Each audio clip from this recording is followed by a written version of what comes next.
आसमान पर बिजली जोर से चमकी। तेज तूफानी हवा ने कुछ पल के लिए बरसात की बौछार का रुख हमारी जानिब कर दिया और हम सब जो पहले ही मस्जिद के बरामदे में तकरीबन दीवार से लगे बैठे थे, एक दफा फिर भीग कर मजीद दीवार के साथ चिपक गए। सुल्तान बाबा ने हैरत से जेलर की तरफ देखा। बोले, आपके कैदी की आखिरी ख्वाहिश ये है कि उससे मेरी मुलाकात करवा दी जाए, लेकिन इन आखिरी लम्हात में तो हर कैदी अपने खानदान, अपने प्यारों से मुलाकात का ख्वाहिशमंद होता है। फिर उसने एक अजनबी से मिलने की ख्वाहिश क्यों जाहिर की? इकबाल ने अपनी बरसाती पर जमा हुई बूंदों को छाड़ा। बोला, कैदी का इस दुनिया में और कोई रिश्ता बाकी नहीं रहा, कम से कम उसका दावा तो यही है। लेकिन अगर आप उसके लिए अजनबी हैं तो फिर ये सवाल अलबत्ता अब भी बाकी है। हो सकता है आपसे मुलाकात के बाद इस राज से भी पर्दा उठ जाए। जेलर ने हमें यह भी बताया कि उसने अपनी पूरी मुलाजमत में मौत का ऐसा अजीब कैदी नहीं देखा जो अपनी जिंदगी बचाने की अपील के हक में भी नहीं। न ही उसने गुज़श्ता 8 महीने में, जब से उसे इस जेल में लाकर मौत की काल कोठरी में डाला गया है, किसी भी किस्म की कोई फरमाइश या शिकायत की है। यूं लगता है जैसे वो खुद एक एक दिन गिनकर अपनी मौत का इंतजार कर रहा है। गोया मौत ना हुई, उसकी महबूबा हो गई। जेल के गुज़श्ता रिकॉर्ड से इकबाल को यह भी पता चला कि सिकंदर नामी इस कैदी ने मामूल के लिए की जाने वाली रहम की किसी अपील पर भी दस्तखत नहीं किए थे, वरना कम से कम सदर मुमलिकत को की जाने वाली अपील के फैसले तक उसकी सांसें बढ़ सकती थीं। और उसकी कम उम्री को देखते हुए इस बात का भी कवी इम्कान था कि शायद उसकी सजाए मौत रहम खाकर उम्र कैद में बदल दी जाती।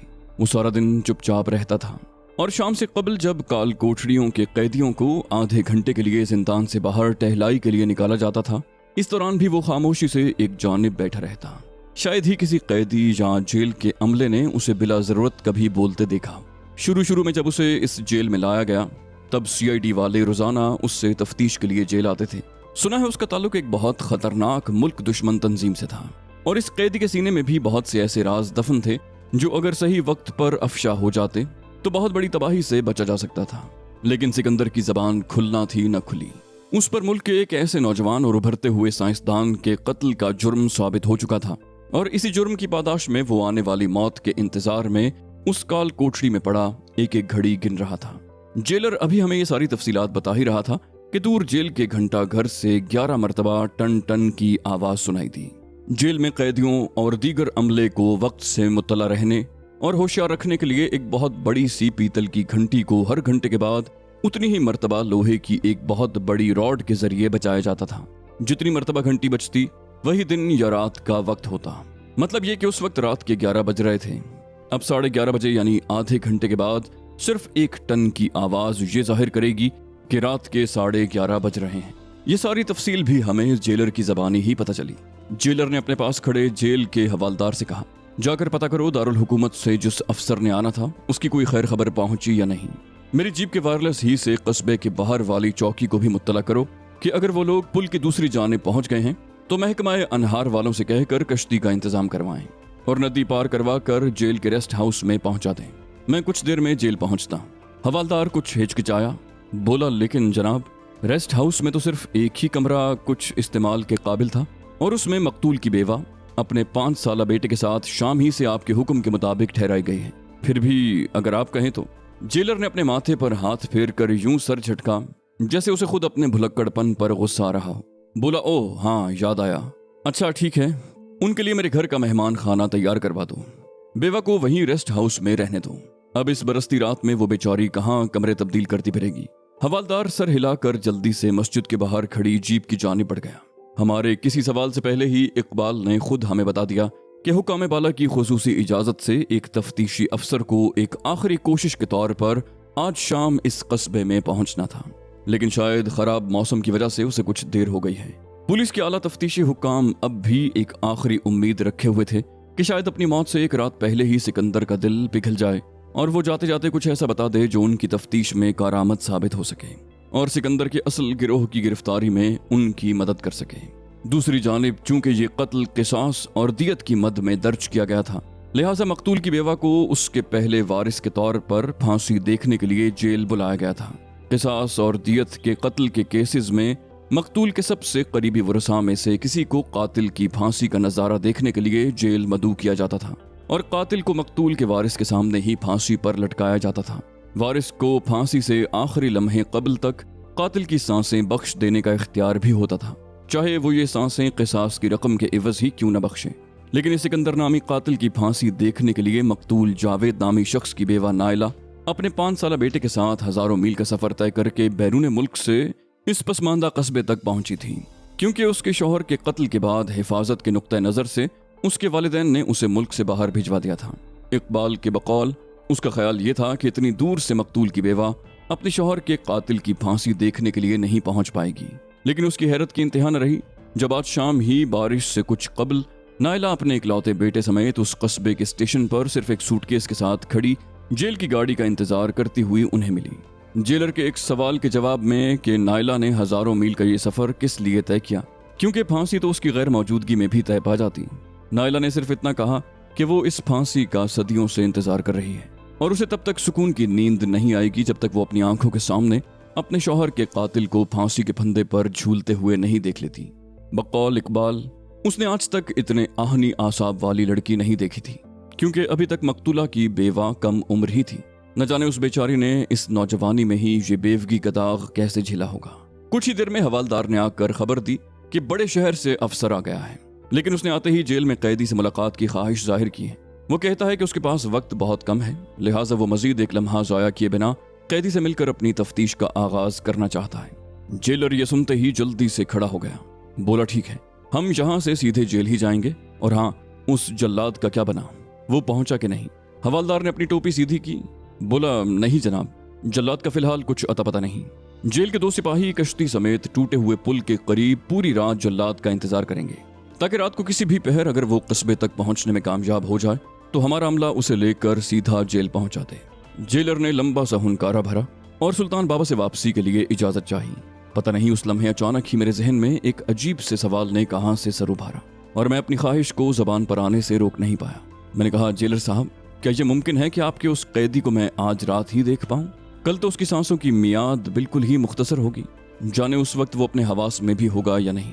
मेरा फरमाइश नुमा सवाल सुनकर इकबाल शशोपंज में पड़ गया। बोला, मुझे तो कोई एतराज नहीं, लेकिन जाने वो तफ्तीशी अफसर इस बात पर राजी हो या नहीं, क्योंकि बहरहाल सिकंदर एक खतरनाक कैदी है जिसकी आखिरी लम्हे तक कड़ी निगरानी के अहकामात हमें बहुत पहले मौसूल हो चुके हैं। मैंने इकबाल की तरफ देखा, कहा, लेकिन जेल में उस कैदी का हर इंतजाम आपके जिम्मे है। उससे किसे मिलने की इजाजत हो सकती है और किसे नहीं, इसका फैसला शायद सिर्फ आप ही कर सकते हैं, या फिर वो कैदी खुद। आप पर आला हुकाम का दबाव तो जरूर होगा, लेकिन फर्ज करें कि किसी भी वजह से आप उस तफ्तीशी अफसर को भी उस कैदी से मुलाकात की इजाजत देने से इनकार कर दें तो कोई लाख सर पटखे, लेकिन कैदी की कोठरी तक नहीं पहुंच सकता। लिहाजा आपका इख्तियार तो अपनी जगह कायम है। जेलर कुछ देर तक मेरी जानिब गौर से देखता रहा, फिर जाने क्या सोचकर उसने हथियार डाल दिए। बोला, ठीक है, मैं कोशिश करता हूँ, आप भी मेरे साथ ही चलिए। मैंने सुल्तान बाबा की जानिब इजाजत आमेज निगाहों से देखा। वो अपनी तस्बीह परोल रहे थे।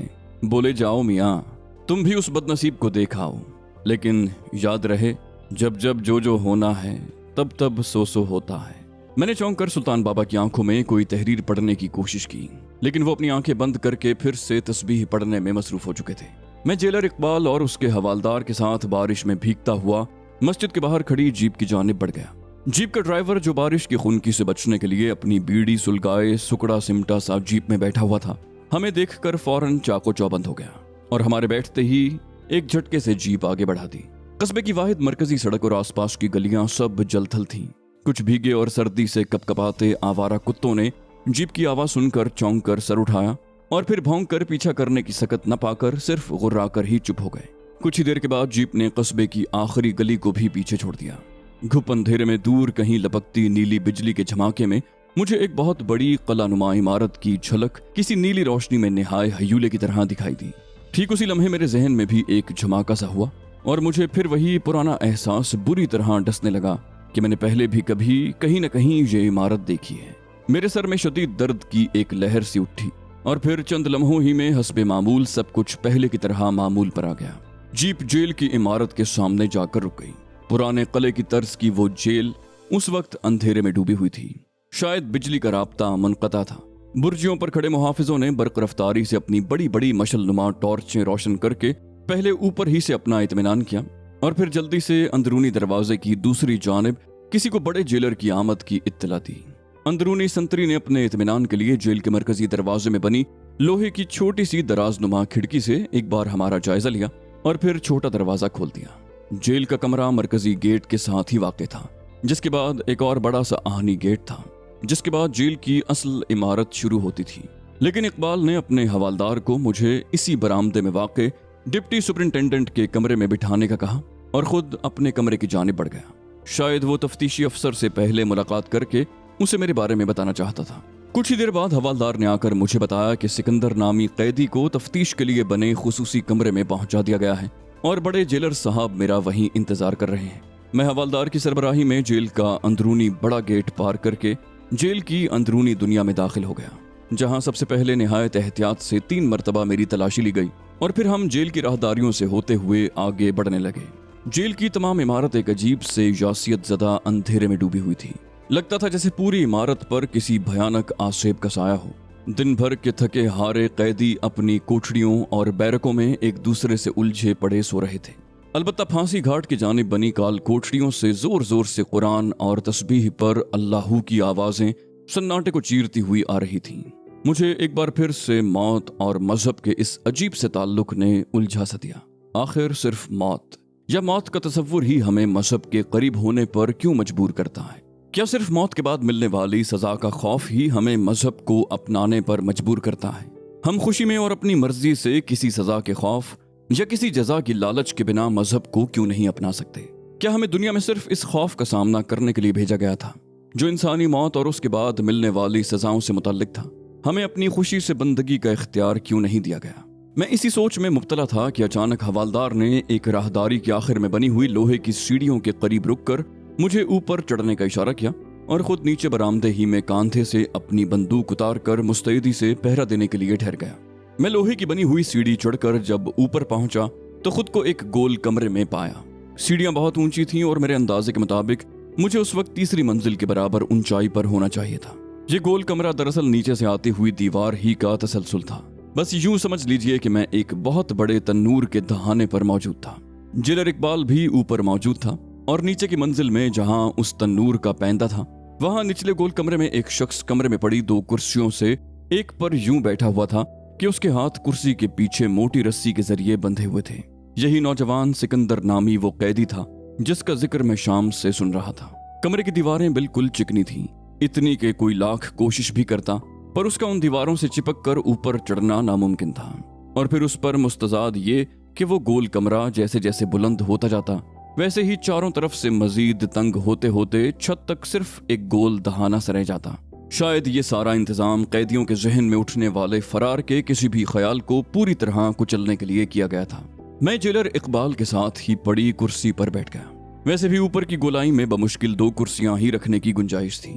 कुछ ही देर में पैंट और कोट में मलबूस एक 40-45 साला शख्स अंदर दाखिल हुआ।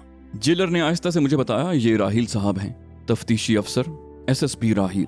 उस वक्त नीचे गोल कमरे में बहुत सी मोमबत्तियां रोशन थीं, जिनके मलगजे उजाले में मैंने राहिल साहब को बगौर देखा। चेहरे पर नजर का सुनहरा फ्रेम, होंठों में सिगार, बाल सलीके से बने हुए। मुझे वो रिवायती पुलिस वालों से काफी मुख्तलिफ दिखाई दिए।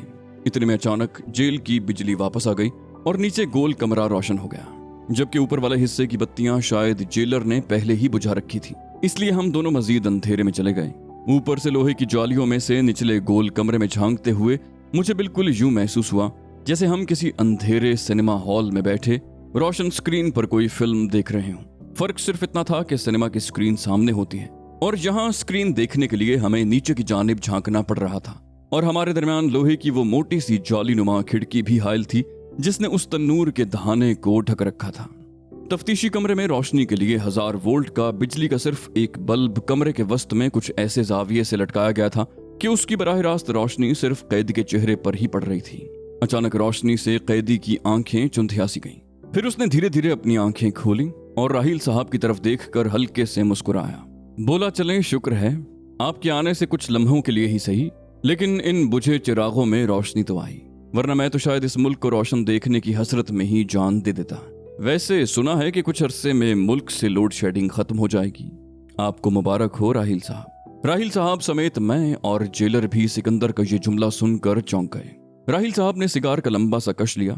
बोले, गुज़श्ता 15 महीनों से जेल में बंद होने के बावजूद तुम्हारी मालूमात का जखीरा काबिल सताइश है। सिकंदर ने तंज से राहिल की जानिब देखा। बोला, जेल में बंद होने का ये मतलब तो नहीं होता कि इंसान अपनी आंखें भी बंद कर ले। वैसे आपका भी कसूर नहीं। पुलिस वालों को आमतौर पर आंखें बंद कर लेने की आदत होती है। राहिल साहब कुर्सी पर बैठ गए। बोले, बहुत तलखी है तुम्हारे लहजे में, लेकिन याद रखो सब पुलिस वाले एक जैसे नहीं होते। सिकंदर के लबों पर फिर से मुस्कुराहट आ गई। बोला, ठीक कहा आपने, वाकई सब एक से नहीं होते। जो भी मिला पिछले से कुछ बदतर ही निकला। वैसे हमें तो आंखें खुली रखनी ही पड़ती हैं राहिल साहब। हम आप जैसे बड़े अफसर तो नहीं हैं कि जिन्हें हर माह के आखिर में घर बैठे कुछ न करने की भी तनख्वाह मिल जाए। जिन्हें अपने हुकूक की जंग लड़नी होती है उन्हें आंखें और कान खुले रखने पड़ते हैं। राहिल साहब ने सिगार मुंह से निकाला। बोले, किन हुकूक की जंग की बात कर रहे हो तुम? सच तो यह है कि चंद मुल्क दुश्मन अनासिर के हाथ में खेल रहे हो तुम लोग। जाने एक ऐसा ब्रेन वॉश है कि खुद अपनी मौत को गले लगाने को तरसते हो। ये जाने बगैर कि तुम्हारी इस कुर्बानी की कोई वक़्त नहीं है तुम्हारे आकाओं की नजर में। सिकंदर ने लंबी सी जमाई ली। बोला, अच्छा बोल लेते हैं आप, जरूर कॉलेज और यूनिवर्सिटी में तकरीरी मुकाबलों में अव्वल आते रहे होंगे। राहिल साहब ने सिकंदर की आंखों में झांक कर जवाब दिया, स्कूल और कॉलेज में तो तुम भी इंतहाई गैर मामूली तालिब इल्म रहे हो। मैट्रिक में टॉप करने पर तुम्हें सदारती वजीफा भी दिया गया था। क्या तुमने उसी वक्त ये फैसला कर लिया था कि बड़े होकर एक दहशतगर्द बनोगे? जाने इस दहशतगर्द लफ्ज में ऐसा क्या था कि सिकंदर तड़प कर रह गया। गुस्से से उसका चेहरा सुर्ख हो गया और रस्सी से बंधे हाथ कमर के पीछे बल खाकर रह गए। उसने तकरीबन गुर्राते हुए कहा, अपने अपने नजरिए की बात है जनाब। आपकी नजर में मैं एक दहशतगर्द हूँ, जबकि मेरी नजर में आपका महकमा राशि और बेईमान लोगों का गढ़ है। मुझे कुदरत ने ज्यादा मौका नहीं दिया, वरना आपके महकमे की अच्छी खासी सफाई कर जाता। इस बार राहिल साहब तिल मिलाकर पलटे। बोले, चंद गलत लोगों का इल्जाम सारे महकमे के सर धरना सरासर बेवकूफी है, और फिर ठीक और सही फैसला करने वाले तुम कौन होते हो? इसके लिए एक पूरा निजाम मौजूद है। सिकंदर ने नफरत से होंठ सुकोड़े। बोला, क्या आपका महकमा और क्या उसका निजाम? मत भूलिए कि इस वक्त जो आप यहाँ खड़े मेरा वक्त बर्बाद कर रहे हैं, इसकी इजाजत भी आपको सिर्फ इसी दहशतगर्द की मर्जी से मिली है, वरना मुझे आप ही के कानून ने ये इजाजत दी है कि मैं अपना ये आखिरी वक्त जैसे भी चाहूं सर्फ कर सकता हूं। मैंने सोचा कि कोठरी में पड़े पड़े बोर होता रहूंगा, चलो कुछ तफरीही सही, वरना मैं ना चाहूं तो आप मजीद एक लम्हा भी यहाँ नहीं ठहर सकते। तो एक दहशतगर्द की आखिरी देन समझकर इस कीमती वक्त की कदर कीजिए। मुझे आपके लेक्चर से कोई दिलचस्पी नहीं है।